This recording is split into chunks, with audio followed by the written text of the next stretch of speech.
맞습니다. 토마, 아주, 어, ada yumalang de suyu ya bebe sumang karam berseda, anda singgi, Pertama-tama saya ingin menyampaikan salam saya untuk anda singgi, Abje Surma Gaurinjo Bokara Rinpoche, namanya Rinche Rinpoche, namanya yubi, suju namanya, anda singgi representasi dari semua grup, anda singgi, Tempo Dodonya, dan juga para guru dan juga para teman-teman sadharma, dan juga biksu-biksuni, dan juga semua umat awam yang datang dari berbagai negara, dan saya ingin menyampaikan salam saya untuk Anda semuanya.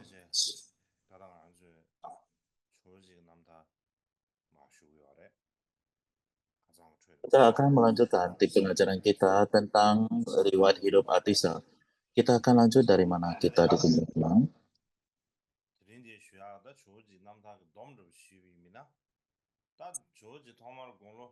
Untuk saya ingin memberikan satu ringkasan tentang Atisa. Hingga usia 10 tahun, ia mempelajari tata bahasa, kerajinan, dan bidang pengetahuan umum lainnya.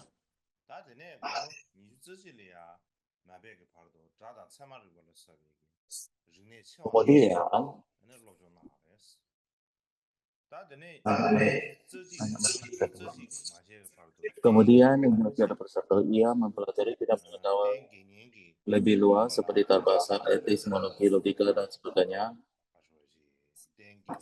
Dan pada saat itu ia hidup dengan 5 sila. Jadi ia hidup dengan sila ketika, dan khususnya mulai 22 tahun ia mulai mempraktekkan rahasia, menerima empowerment, dan mempraktekkan rahasia.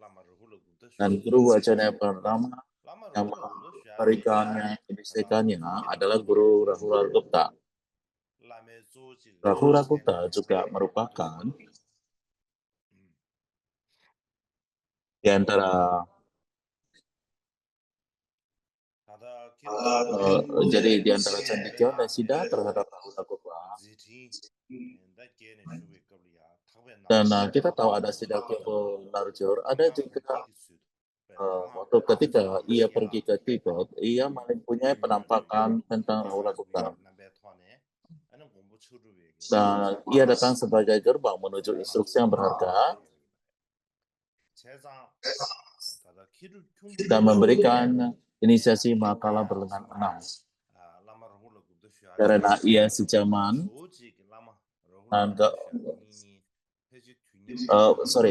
karena ia adalah guru dari Kumpa Narojo dan juga adalah guru dari para Atisa. Dan di antara semua guru, punya Atisa adalah Rahu. Di antara guru-guru itu, di antara guru utamanya adalah Rahula Gata. Salah satu di antara guru utama dari para Atisa adalah Awajutipa yang menerima banyak tantra instruksi inti dari mereka. Ketika itu ia berusia 22 tahun dan ia mempraktikkan Vajrayana dan ia menjadi seorang praktisi praktik yang sangat tinggi sekali sehingga ia juga terlibat dalam praktik kesadaran yoga dan ia mempraktikkan selama 6 atau 3 tahun. Selama itu, ketika kita berkata praktik kesadaran yoga, itu artinya ia membawa seorang pendamping ke berbagai lokasi yang tidak tetap dan terlibat dalam praktik yoga tantra. Dan kemudian terlibat dalam praktik yoga kesadaran yoga.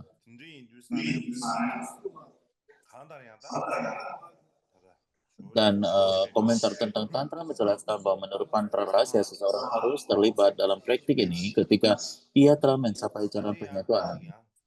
Jadi ketika Imam masih muda, ia mempraktikkan banyak sekali tantra-tantra agama.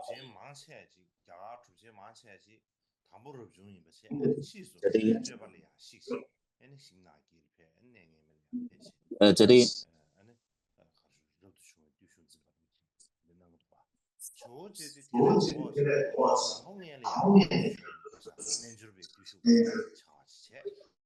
jadi banyak sekali yang berbeda dengan guru-guru lain. Ya mungkin guru-guru lain akan mempraktikkan di tempat-tempat tertentu. Dan artisan lain jadi pertama yoga tantra dan kemudian belakangan yang menjadi orang yang waspada.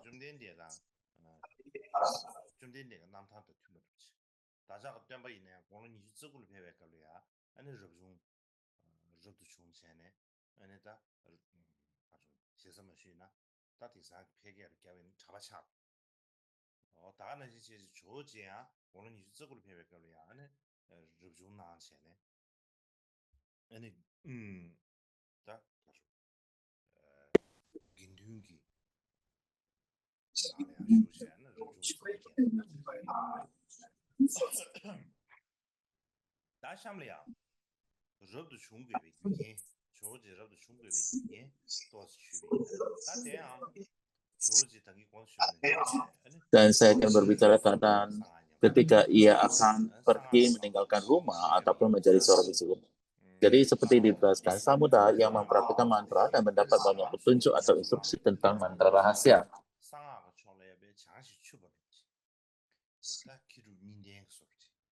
Dan yang banyak menerima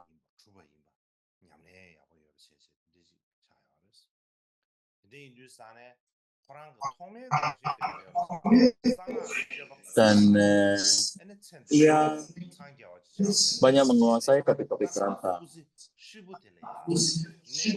Di awalnya, ia berpikir bahwa kehidupan ini dalam kehidupan ini bisa diperoleh hanya melalui praktek tantra. Dan ia berusaha keras dalam praktik tantra. Dan itu adalah itu awalnya. Namun suatu malam, dalam hari ia bermimpi ataupun vision, Heruka datang ke dalam mimpinya ke langit di hadapannya dan membuat prediksi putra dari keluarga bangsa kau tidak akan mencapai pun melalui praktik awadu tipa.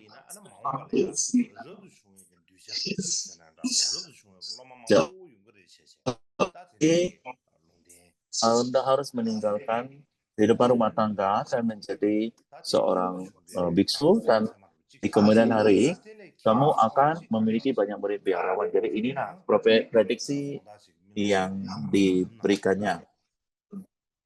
Kondisi yang lain adalah Wanda pada suatu malam di dalam mimpinya, ia bermimpi ia berada dalam suatu wihara besar dan Bhagawan Sakyamuni dikelilingi oleh sangga besar, kumpulan sangga besar, dan mereka sedang makan siang. Dan Atisa sendiri duduk di ujung barisan.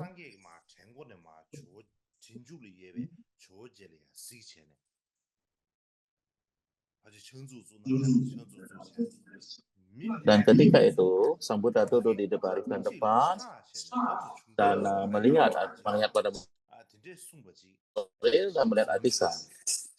Dan berkata, apa yang terjadi pada orang itu sehingga tidak meninggalkan rumah tangga?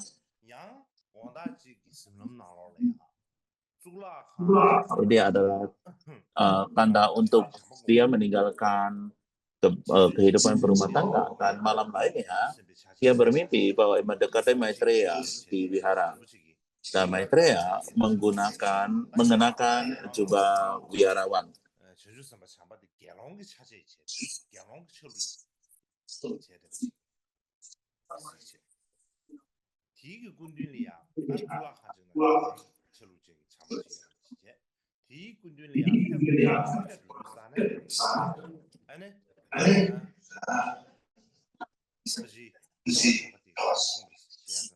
Dan Tisa pergi mendekatinya, dan Maitreya mengatakan,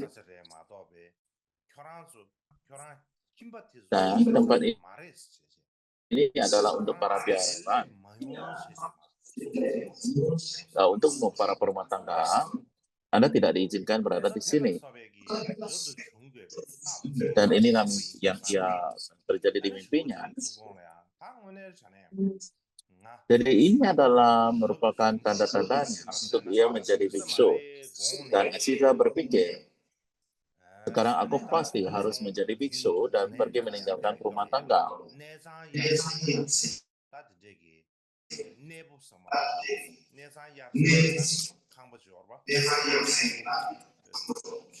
Dan di Nalanda ada seorang kepala rumah tangga yang sangat memahami Dharma, dan Asita menyewa kamar darinya. Dan dia bertanya padanya, bila mana saya ingin menjadi biksu, aliran mana yang terbaik? Saya pergi. Di saat itu terdapat banyak sekali aliran-aliran. Terdapat banyak sekolah tradisi yang ada yang di sana.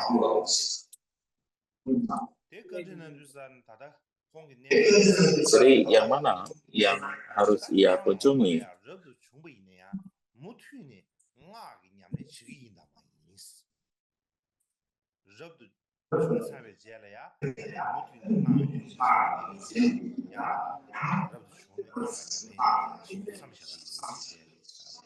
Lalu Pak sang perumah tangga bertanya, apakah kamu setelah meninggalkan rumah tangga, apakah Anda meninggalkan praktik wajana atau tidak? Dan Atisa menjawab, tidak. Saya akan pergi menjadi biksu, tetapi saya tidak akan menghentikan praktik wajayana.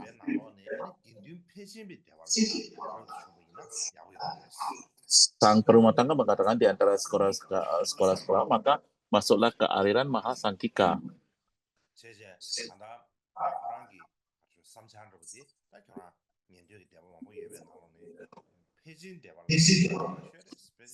Jadi open idea di antara sekolah-sekolah yang ada.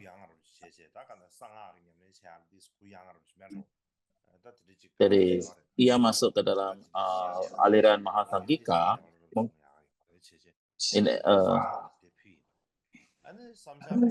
Jadi dengan kata lain, ia masuk ke aliran Mahasangkika. Jadi pada usia 29 tahun,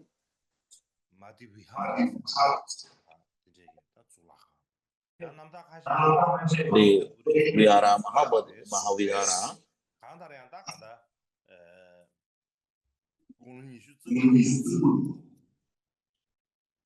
jadi bagaimanapun juga pada usia 29 tahun, ia ditasbihkan oleh aliran Mahasangkika.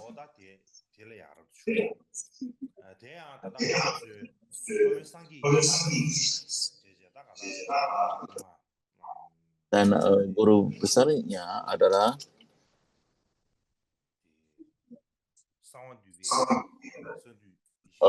sisilah dari murid-murid Buddha Jana.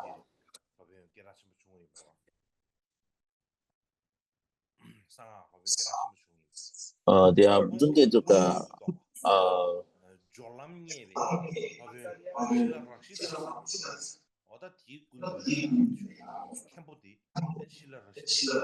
jadi pada saat itu Sila Raksita adalah guru Vinaya dan juga kepala wihara yang memberikan upasampada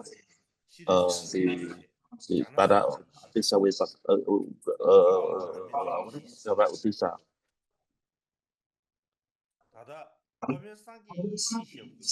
Dan Mahasangkika ini adalah dari sila murid-murid dari Buddha Jana.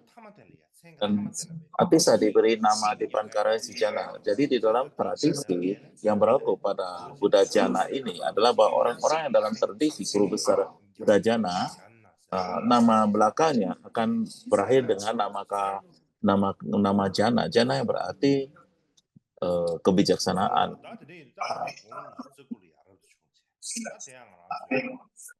Jadi pada usia 29 tahun dan seterusnya, yang menjadi wisuda. Dan seperti yang dikatakan Pujian Terlompa, tanpa keterikatan pada pasangan indrawi, ia meninggalkan kekayaan kerajaan dan menjadi seorang biksu dari aliran Mahasanggika. Saya memohon kepada adik saya.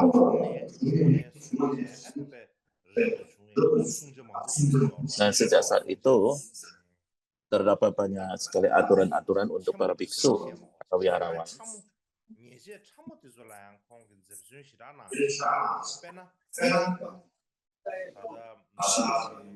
Beliau itu bahkan menjauhi pelanggaran terhadap sila atau sumpah terkecil sekalipun.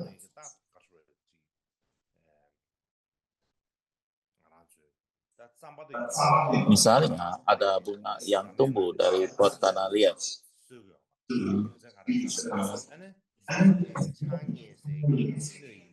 Karena ia tidak akan memakannya, karena pot tanah itu adalah wadah bekas berasal dari wadah bir. Dan karena Mahasanggika meminum alkohol itu adalah sebagai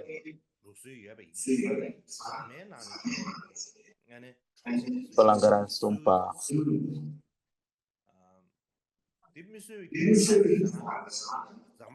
Sumpah dasar mereka.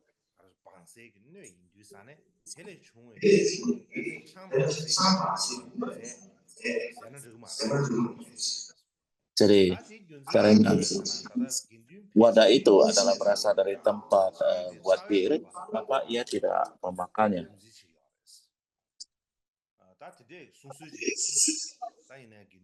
Dan karena Mahasanggika menganggap tidak minum alkohol sebagai salah satu sumpah dasar, maka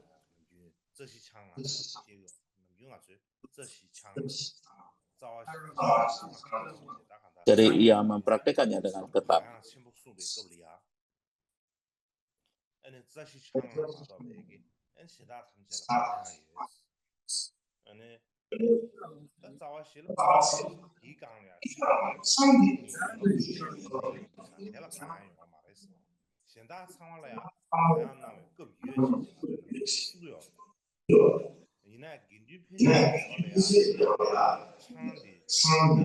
Ya, untuk sekolah-sekolah mungkin alkohol tidak begitu menjadi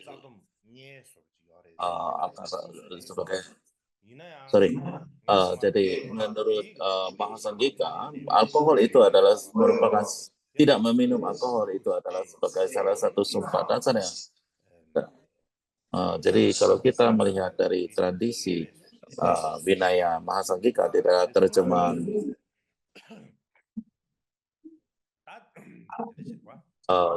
tradisi terjemahan Cina tidak seperti itu, tapi di sini dikatakan demikian. Dan kita berbicara tentang Atisa, bagaimana ia mendapatkan namanya, dan kita menjelaskan makna daripadanya. Atisa, Atisa namanya ada Dipan Sakara Sri Jana. Ini adalah nama yang diberikan oleh sang abed atau kepala wihara kepadanya. Tetapi di antara nama-nama itu banyak sekali nama-namanya yang paling umum orang panggil dia adalah Atisa. Atisa. Ketika kita terjemahkan ke dalam bahasa Indonesia, Atisa itu adalah yang terkemuka. Penjelasan lain itu Ati itu adalah luar biasa. Tisha itu adalah intensi.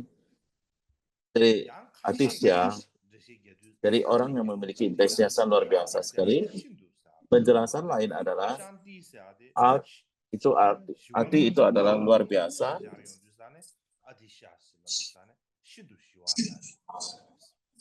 Kalau kita Tisha artinya adalah kalau kita menjelaskannya menjadi benar-benar sangat tenang.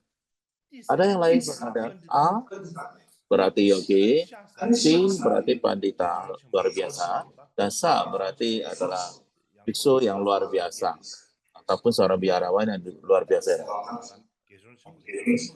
Jadi dengan demikian Itu ini kita ambil dari Atisa Sramana di dalam bahasa Sanskerta. Ini juga adalah merupakan penjelasan lain tentang itu.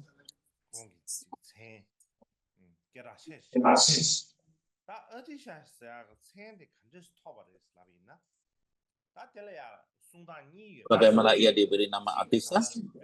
Juga ada penjelasan berbeda tentang hal ini. Salah satu dari sejarah Kadampa ornamen dari Sang Batin, karya Panchen Shodha. Menurutnya, nama ini diberikan oleh Chang Shok-o, yang alasannya memberikan nama ini karena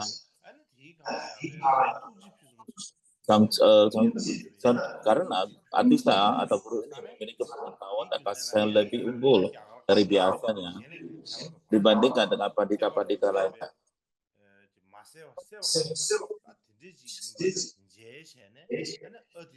Dan ia memiliki kemampuan untuk menerangi ajaran-ajaran budaya yang beragam, sehingga ia memanggil Atisa sebagai suatu pujian keagungan dan kebesarannya. Yang penjelasan lain adalah menurut sejarah Kadampa, karya Sakya Punso. Dan dikatakan bahwa Raja Dharmapala mengenai Atisa sebagai orang yang memiliki bahwa Atisa adalah lebih unggul di antara semua pandita Siddha dan mudahnya Vikramalastila dan memberinya gelar Atisa. Akan tetapi Dharmapala ini berasal dari dinasti Pala. Maka waktunya tidak akan bersesuaian karena Dharma itu pada abad ke-8. Jadi saya pikir lebih logis jika Chang Shok-o yang memberikannya nama itu. Dan saya rasa itu adalah alasan fakta sesungguhnya. Namun ini juga sesuatu yang masih perlu kita teliti lebih jauh. Dan di Tibet, nama yang paling sering digunakan untuk Atisa adalah Joje. Joje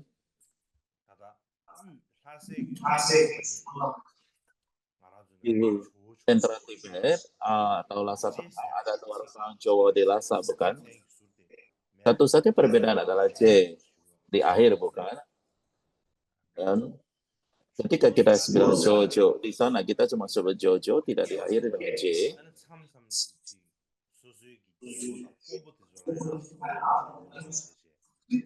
Dan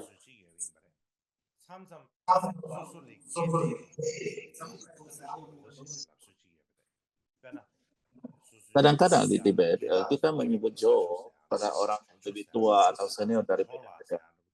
Contohnya adalah di antara saudara-saudara yang paling terakhir disebut Jojo, Jola, Ajo. Itu juga berasal dari kata. Jadi Jo juga bisa dipahami seperti yang disebutkan adalah rupang Buddha dalam jubah dan ornamen Sambhogakaya yang ada di Lhasa, itu adalah Jo. Ia adalah sama seperti Sakyamuni, tetapi ia menggunakan jubah dan hiasan-hiasan Sambhogakaya. Bagaimanapun juga di Tibet, Jowo adalah kata pujian yang berarti yang utama atau yang tertinggi. Seseorang yang kamu anggap sangat penting sekali,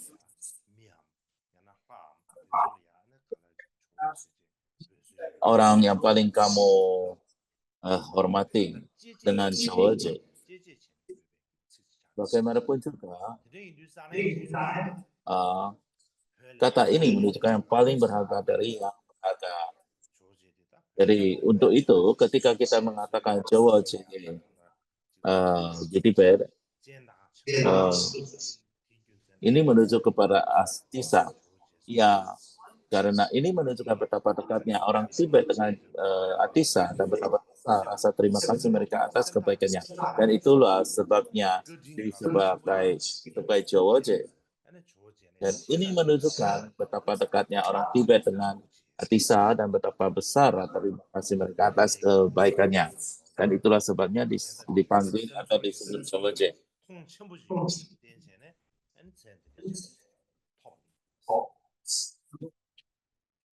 Jadi saya rasa inilah bagaimana ia memperoleh namanya.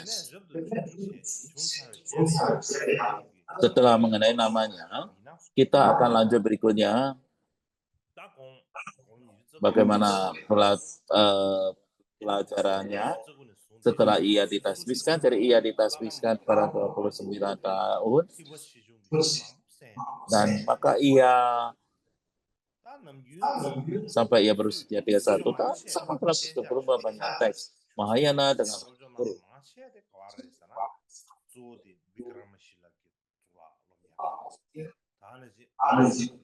Dan yang terutama ia tinggal dan belajar di Wihara Vikramalasila dan Odantapuri.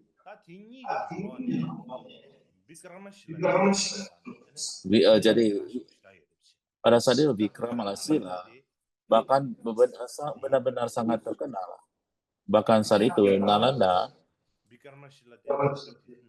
tidak begitu terkenal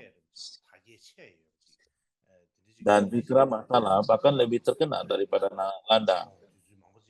Dan ia sedang berada di puncak kejayaannya.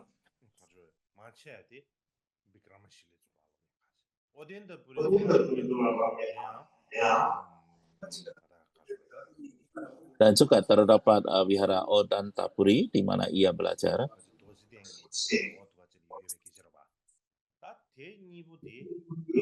Mungkin saja tempatnya berada di daerah Gaya.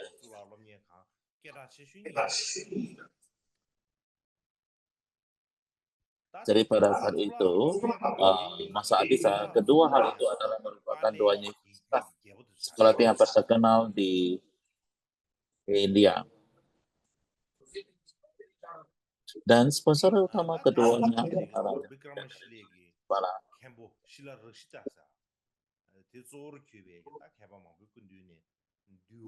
dan Atisa belajar terutama dengan kepala biara Sirasita di Vikramalasila. Ia menerima pelajaran dari Vinaya, dari Bahana Dasar dan 4 aliran. Dan ketika kita belajar 4 aliran, apa itu saja? Yaitu Mahasangkika, Theravada, Samadhiya, dan Sarvastivada. Jadi inilah 4 aliran atau 4 sekolah. Dan ia mempelajari Vinaya dari dan ia mempraktekannya. Terdapat sedikit perbedaannya. Jadi ia dapat mengetahui semua perbedaan latihan-latihan tersebut. Ia mempraktikkan semua sekolah-sekolah itu. Ia sangat terpelajar. Demikian juga dengan di Wihara Odantapuri. Dan ia belajar dari guru Dhammarasita. Dan dari Dhammarasita yang mempelajari risala eksposisi agung atau teks 800 jilid yang ditulis oleh Arahat Upagupta. Umumnya dikatakan butuh waktu 12 tahun untuk mempelajari teks ini, tetapi Atisa hanya mempelajari dalam 7 tahun. Ia benar-benar begitu tekun mempelajari teks ini.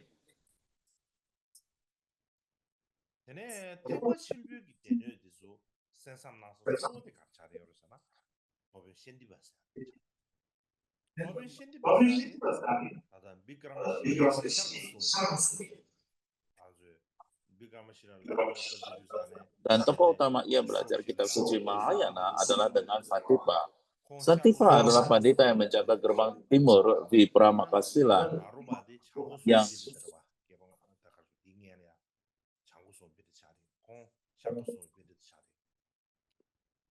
dan kalau pintu utara dijaga oleh Naropa bukan. Jadi ia menjaga gerbang timur. Jadi waktu itu ia dulu diculik oleh yang mau di zaman pertikaian. Jadi banyak guru Tibet termasuk Topino Chawa, Smarpa sang penerjemah, Dan Tumpa Lace, banyak guru-guru besar pernah belajar dengannya. Jadi ia memiliki koneksi yang sangat baik sekali dengan Tibet pada saat itu. Dan setelah dikatakan pada saat itu, setelah Naropa, Santipa dikatakan sebagai jenis yang paling terkenal.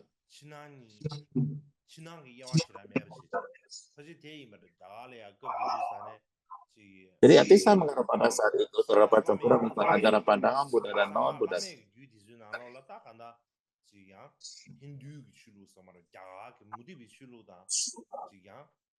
Jadi terjadi pembauran pandangan dan darah Buddha dan non-Buddhis, Buddha non-Buddha. Dan pada saat itu sangat sulit sekali mana itu yang Buddha, mana itu pandangan non-Buddha untuk memperbedakannya. Dan banyak sekali guru-guru besar Buddhis yang tidak dapat membedakan keduanya. Dan Atisa mengatakan hanya dirinya, selain dirinya dan Santipa, sedikit sekali orang yang mampu untuk membedakan antara Buddhisme dan juga ajaran non-Buddhisme. Jadi pada saat itu adalah sangat terkenal. Jadi Atisa, ia tidak hanya belajar di Otampura dan Puri dan juga di Perkalesila, tetapi ia pergi belajar ke banyak tempat dan banyak guru. Sebenarnya ia belajar menyeberangi lautan dan melakukan perjalanan ke banyak negeri, termasuk India Tengah, Sumatera, dan Ceylon. Ia mengalami banyak kesulitan saat mengikuti guru spiritualnya. Ia bagaimanapun juga ia mencuri banyak guru spiritual. Dan seberapa banyak guru yang ia ikuti, ada catatan mengenai hal ini di dalam biografinya. Ada yang mengatakan ia mengikuti 157 guru, sedangkan jumlah terendah ada yang menyebutkan ia belajar dari 30 guru.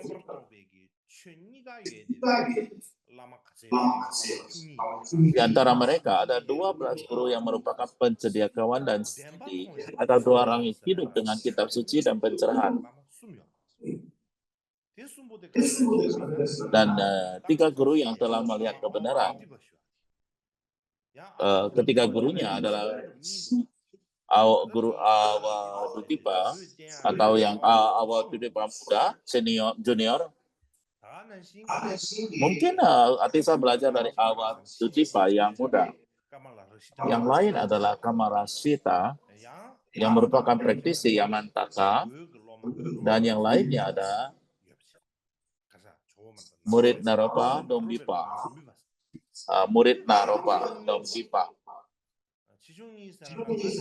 Dombipa juga ada yang senior dan junior.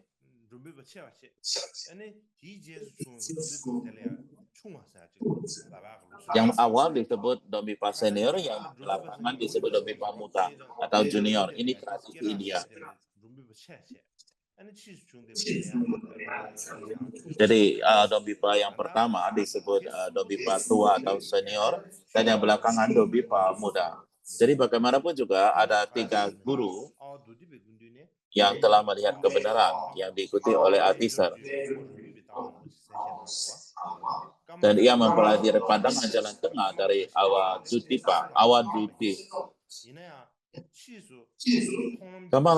Kamarasita awalnya adalah seorang cendekiawan bakti semati saja, tetapi ketika ia mencapai jalan penglihatan, ia menjadi seorang jalan tengah.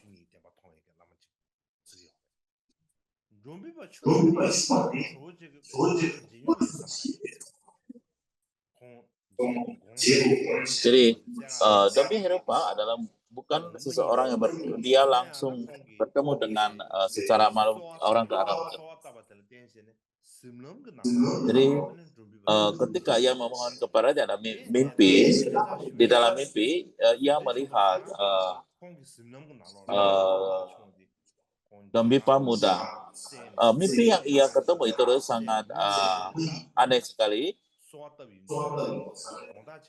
dan ia memohon kepada mereka, dan apa yang terjadi adalah di dalam mimpi itu,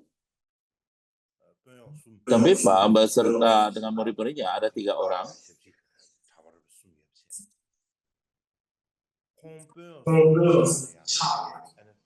Jadi ada 3. Masing-masing dari mereka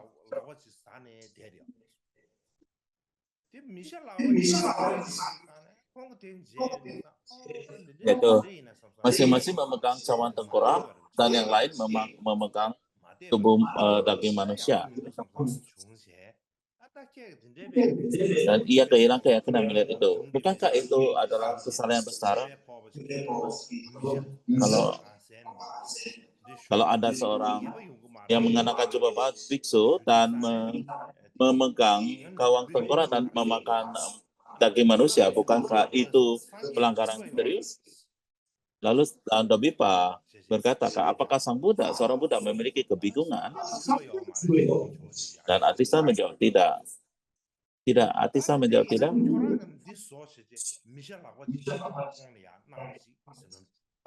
Dan kalau begitu, Dambipa memberikan ia daging manusia dan menyuruh makannya. Dan ia memakannya. Jadi kita tahu ada jari manis.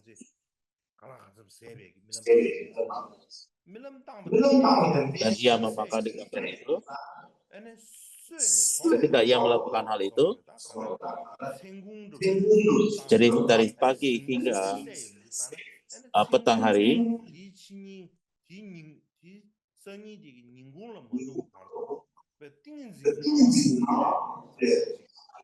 sehingga esok harinya ia berdiam dalam samadhi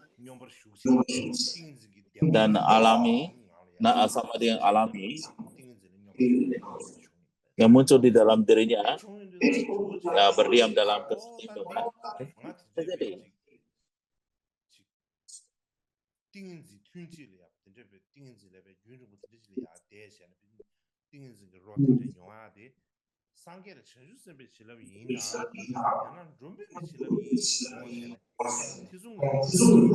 Jadi ia merasakan itu, lalu ia berpikir, apakah ini berkah dari para Buddha dan Bodhisattva atau blessing dari Dambipa? Dia juga bingung. Kemudian ada seorang praktisi mantra menyentuh Dambipa, dan Dambipa berkata kepada, kamu dan aku tidak memiliki hubungan karma apapun. Ada seorang muridku.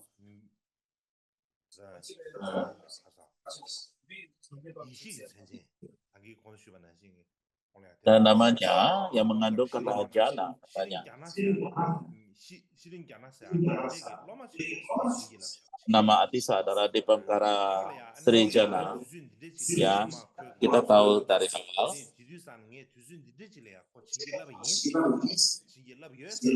Dan pada waktu itu aku memberkatinya, kamu harus mencarinya. Kamu memiliki hubungan karma, jadi kamu pergi dengannya. Dan itulah yang disampaikan Dambipa. Dan kemudian praktisi mantra itu pergi menemui Al-Buddha dan memohon kepadanya untuk memberikan karma fizik. Jadi Atisa bertanya, siapa yang telah mengirim kepada saya? Dan ketika Atisa menanyakan hal ini, dan praktisi mantra itu menceritakan ceritanya.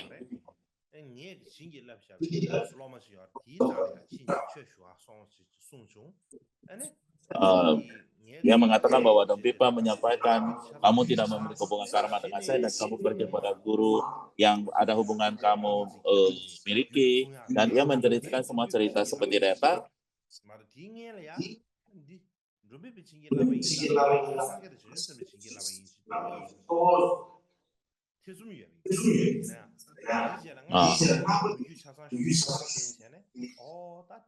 Ketika ia telah mendengar semua cerita daripada praktisi mantra itu,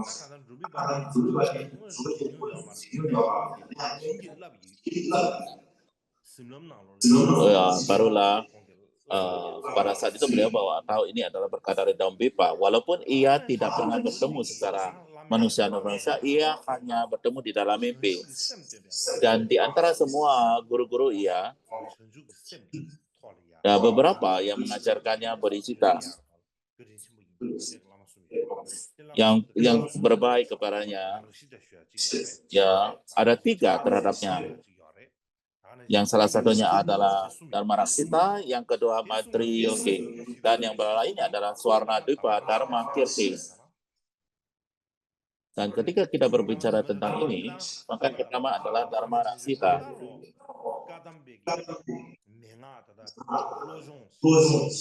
Dharma Raksita dan Maitri Yogi adalah seperti sumber untuk pelatihan batin.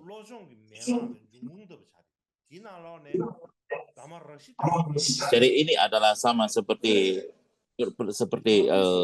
sumber asalnya.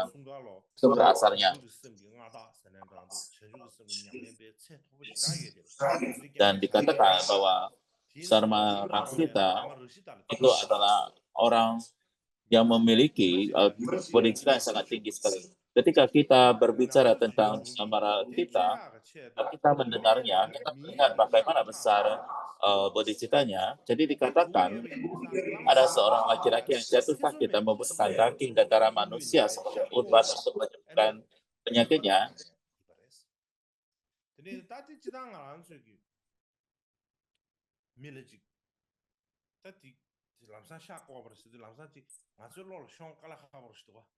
Maka Dharma Raksita itu tanpa ragu-ragu memotong daging dan tubuhnya dan memberikannya kepada orang tersebut. Jadi bagi kita sangat luar biasa dan sulit untuk dipahami. Sangat tidak dapat kita pikirkan bagaimana kita memotong daging dan membagikan kepada orang lain. Namun bagaimanapun juga Dharma Raksita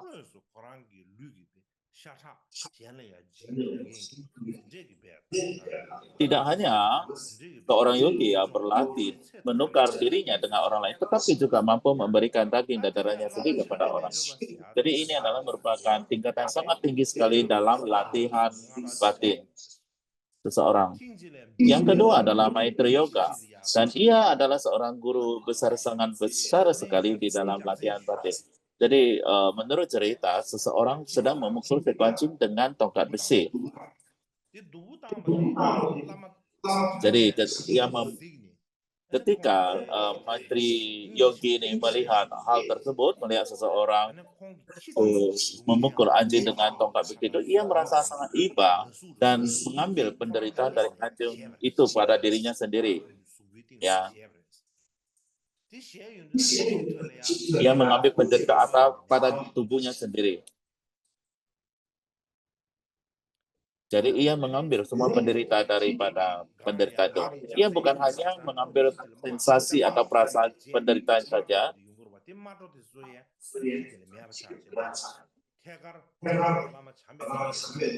dan dia juga menanggung penderitaan fisik daripada anjing tersebut. Kita bisa melihat bekas-bekas pukulan di anjing itu tidak ada lagi, atau luka hantaman dari besi itu tidak ada di tubuh anjing itu, tetapi itu muncul di dalam tubuhnya Maitri Yoga, dan nana menetes daripada luka-luka itu.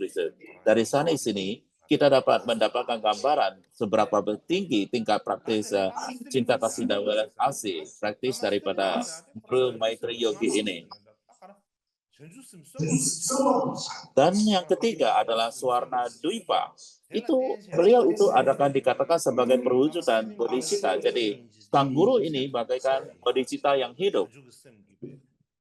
Ketika kita berpikir berapa tinggi tingkat realisasi cinta kasih welas dan bodhicitta Swarna Dwipa, atau berapa tingkat tapi tingginya, kita tidak bisa memikirkannya, sangat tinggi aja. Jadi di antara semua guru yang diikuti Atisa, di antara mereka yang paling ia hormati dan memiliki pengabdian terdalam, berhubungan terdalam adalah Swarna Dwipa ini. Memiliki keyakinan pengabdian terbesar dan hubungan terdalam adalah Swarna Dwipa ini. Jadi lama guru Selingpa ataupun lama guru Swarnadepa, kita lihat berapa dekatnya. Ketika mendengar nama guru-guru lain, dia akan merangkapkan kedua tangannya dan ditaruhkan di hatinya. Tetapi ketika mendengar nama Selingpa atau Swarnadepa, maka ia akan melangkapkan kedua tangannya dan meletakkan di atas kepala dia, dan ia akan mengeluarkan air mata. Jadi ia hanya mendengar atau memikirkannya, ia akan mengeluarkan air matanya. Jadi untuk acara itulah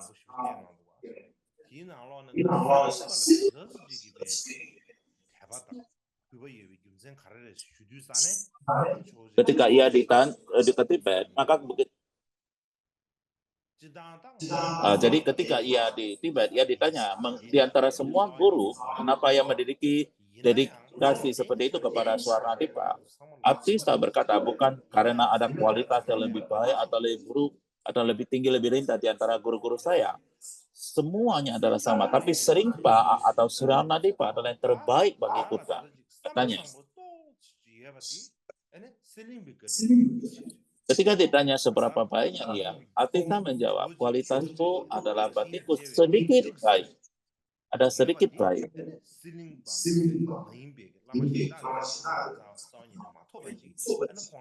Nah, sedikit bodhisita.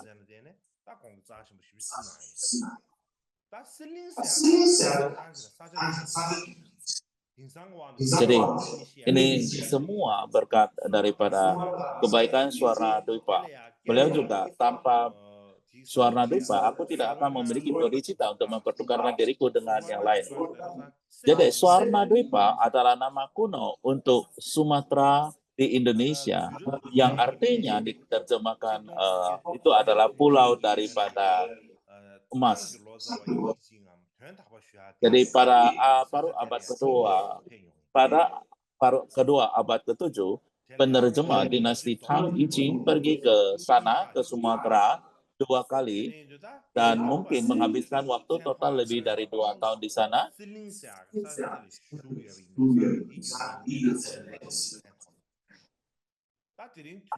Dan Swarnadepa Dharmakirti tinggal di pulau itu. Jadi ia diberi nama Swarnadepa. Karena hari ini keterbatasan waktu, jadi saya tidak akan menjelaskan bagaimana ia bertemu dengan Swarnadepa. Dan kemudian kita akan membuat sedikit peringkasan. Dan kemudian kita bisa seperti apa? Guru Atisa diundang ke Tibet. Jadi sebelum ia ke Tibet, seberapa terkenal dan pentingnya ia dalam hal pengetahuannya, ia menguasai bidang pengetahuan dunia, termasuk kerajaan, pengamatan, epistemologi dan logika, tata bahasa, serta filsafat Buddha dan non-Buddha. Dalam hal studi Temavanaya, Sutra, Tunaya, ia sangat terpelajar, Sutra juga, dan dalam Abhidharma juga sangat terpelajar. Dan dalam hal Sutra Maya, ia mempelajari filosofi hanya pati semata dan jalan tengah.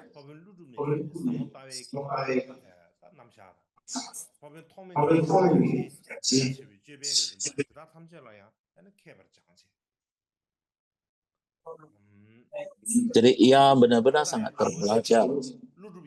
Bagaimanapun juga, Atisa memperhatikan pandangan jalan tengah dan juga hanya batin semata yang diturunkan oleh Sangha dalam kesatuan.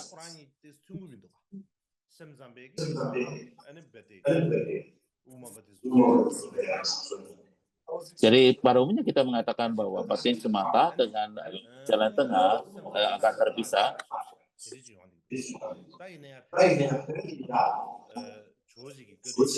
Karena seperti batin semata menolak jalan tengah menolak batin semata.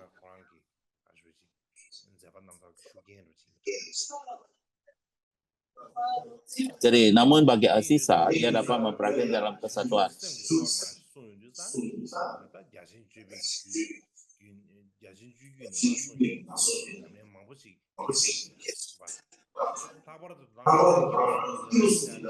Dan kemudian kita berbicara bodhicitta.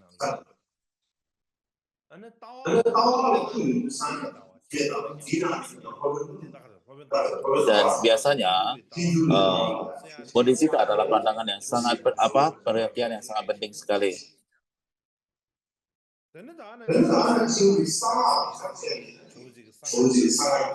Jika berbicara tentang pandangan, maka jalan tengah dan khususnya pandangan konsekuensi yang diwarisi oleh tradisi standar Kiti dianggap paling penting.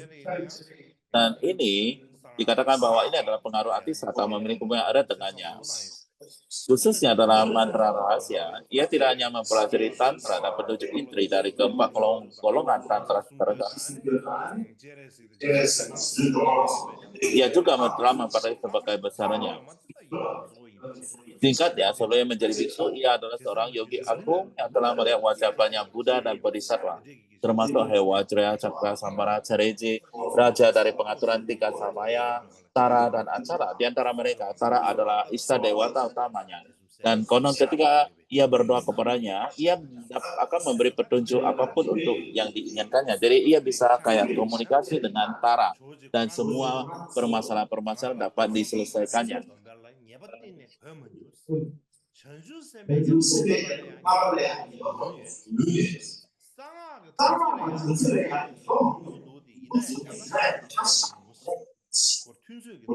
Dan dalam hal disiplin, non-monistik, Atisa berkata, ia tidak pernah memiliki kesalahan dalam sumpah praktis muka. Jadi ada beberapa kesalahan sana dan sini dalam sila bodhisattva, kesalahan sama dan tantra di sana, tetapi itu ia tidak mencari sehari pun, ia langsung mengakuinya.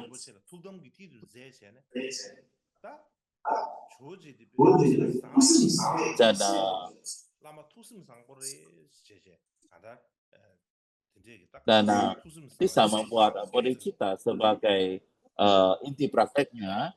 Dan konon di antara semua lama para masanya, ia khususnya memiliki altruisme terbaik.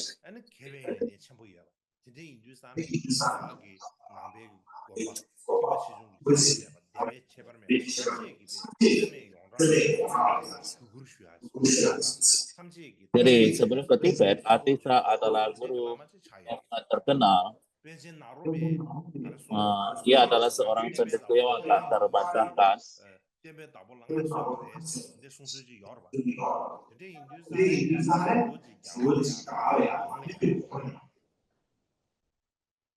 Jadi sebelum ia pergi ke Tibet, Atisa ia adalah juga sangat terkenal. Seperti itulah yang adalah guru besar yang sangat terkenal pada saat di India. Dan berikut ini